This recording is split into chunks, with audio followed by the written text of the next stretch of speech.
તો આજે તો આવી ગયા હતા આપણે સગાઈમાં બેનની. હેલો મિત્રો, જય માતાજી, જય દ્વારકાધીશ. તો સ્વાગત છે તમારા બધાનું મિની વ્લોગમાં. આવી ગયા હતા આપણે ઘરની બહાર, આપણે એક મિત્રની વાટ જોતા હતા સવારમાં. પછી આપણે આવી ગયા જીતુ આગળ. જીતુએ મસ્ત આપણે ગુડ મોર્નિંગ કર્યું ને એને સવારમાં લઈ લીધું અંબાણી કાકાનો કેમ્પા લીધું ને અમે પછી આવ્યા. જો જય દ્વારકાધીશ બધાને કહી દીધું ને ભાઈ સડી ગયો સોફે. મને કે ફોટા પાડી દો યાર કાકા, આમ શું હાલે? પછી આમ બીજ બધું આમ બોલ્યો મસ્ત. પછી આપણે આવું કઈક માહોલ છે ભાઈ હોલનો. મહેમાન આવી ગયા હતા. પછી આપણે કાકાના છોકરા સાથે નીકળી ગયા ગામમાં 2-3 વસ્તુ લેવા માટે. પણ ખંભાળિયાનું ટ્રાફિક તો તમને ખબર છે ને. પછી હું આવ્યો તો આ ભાઈ કેકનો ઠઠરો લઈને બેઠો, એના કરતા સમસી મોટી હતી. પછી જમણવાર ચાલુ થઈ ગયું ને આપણે જમી લીધું. પછી આપણે વયા ગયા હતા જે ભાઈબંધના લગ્ન હતા ત્યાં. અને આ બધા નંગ દેખાઈ ગયા, બધા નંગ દેખાણા ભાઈ. ઓલો નંગ એમ કે મારું મોઢું ના દેખાતું ભાઈ, તોય મેં દેખાડી દીધું. ઈ બધા જમતા હતા કેમ કે હું તો જમીન આવ્યો હતો ભાઈ માં સગાઈમાં. પછી આપણે ફાઇનલી ઘરે આવી ગયા હતા. A few moments later. તો મિત્રો બીજો દી થઈ ગયો તો ને આપણે નીકળી ગયા હતા વડોદરા માટે, બસ સ્ટેન્ડે જવા માટે. રિક્ષા પકડી લીધી હતી. આ રહ્યો આપણો થેલો ને આ તો કઈ ખંભાળિયાનો નજારો. પછી આપણે પહોંચી ગયા ફાઇનલી બસ સ્ટેન્ડે ને ભાઈ બહુ ગરમી થતી હતી બસ સ્ટેન્ડે ભાઈ માણસો એટલા હતા, પ્લસમાં તડકો એટલો હતો. પણ આ રહ્યો બસ સ્ટેન્ડ છે ખંભાળિયા, જામ ખંભાળિયાનું.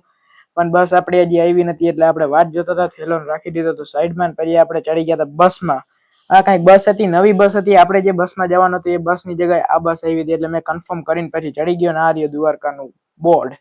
પછી આપણે ફાઇનલી નીકળી ગયા ખંભાળિયાથી. આ રહ્યો ખંભાળિયાનો બ્રિજ. પછી આપણે ચડી ગયા હતા ફાઇનલી નેશનલ હાઈવે ઉપર. અને ત્યાંથી આપણે તરત જ પહોંચી ગયા જામનગર ને જામનગરનું બસ સ્ટેન્ડ પાસ કરીને આપણે નીકળી ગયા પાછા જામનગરથી બી. પછી આપણે ફટાફટ આપણે હાઈવે ઉપર ડ્રાઈવર સાહેબે મસ્ત ગાડી ચલાવીને પહોંચી ગયા આપણે રાજકોટે બસ 10 મિનિટ ઉભી રહી કેમ કે 2-3 પેસેન્જર ચડવાના હતા. ત્યાંથી આપણે નીકળી ગયા પાછા. ભાઈ ત્યાં બહુ ટ્રાફિક હતું ભાઈ બસનો, એટલે ભાઈ આપણે નિરાતે કાઢી ભાઈ. પછી આપણે પહોંચી ગયા હતા ચોટીલાની ડુંગર. તમે જો આપણા આગળ ભાઈ S24 અલ્ટ્રા તો હે નહીં કે ભાઈ હરખું દેખાય, એટલે ભાઈ આપણે બસ થોડીક આગળ નીકળી. પછી આપણે સીલ લેવાની ટ્રાય કરી પણ બસ બહુ હલબલતો હતો. પછી આપણે ફાઇનલી જમી કરીને આપણે આવી ગયા હતા. ડ્રાઈવર સાહેબને થતી હતી ફૂલ ગરમી ને ભાઈ કંડક્ટર સાહેબ તો થઈ ગયા હતા હુઈ જ ગયા હતા, એને ફૂલ નીંદર આવતી હતી. એટલે ભાઈ આપણે પછી પહોંચી ગયા ફાઇનલી વડોદરા અને ભાઈ આવી ગયા હતા આપણને તેડવા માટે.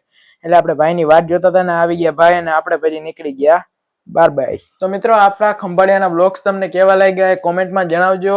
અને બ્લોગને લાઈક નથી કર્યો તો લાઈક કરી દેજો, યુટ્યુબમાં સબસ્ક્રાઇબ કરી દેજો, ઇન્સ્ટાગ્રામમાં ફોલો કરી દેજો. મિત્રો આપણા આગળ એક જ ફોન છે એટલે આપણે હવે આવી રીતના થોડાક ટાઈમે બ્લોગ મૂકતા રહેશું. ફોન લેશું એટલે આપણે પાછા કન્ટિન્યુ બ્લોગ કરી દેશું. તો મળીએ નવા બ્લોગમાં, નવી રીલમાં. જય માતાજી, જય દ્વારકાધીશ.